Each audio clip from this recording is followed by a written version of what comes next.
గణేష్ శర్మ అనే బ్రాహ్మణుడికి దానం చేశాడు. వినుకొండ వల్లభాచార్యుడు క్రీడాభిరామంలో కాకతీ దేవత గురించి పేర్కొన్నాడు.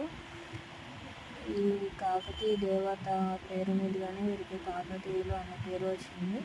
ఓరుగల్లులో కాకతీయ ఏకవీరాన్ని గ్రామ దేవతలను కలిపి పూజించారని మరియు ఓరుగల్లు కోటలో కాకతమ్మ దేవాలయం ఉండడం వల్ల వీరు కాకతీయులు అయ్యారని వినుకొండ వల్లభాచార్యుని క్రీడాభిరామం వివరిస్తుంది. కాకతి అనగా దుర్గాశక్తి అని. ఆ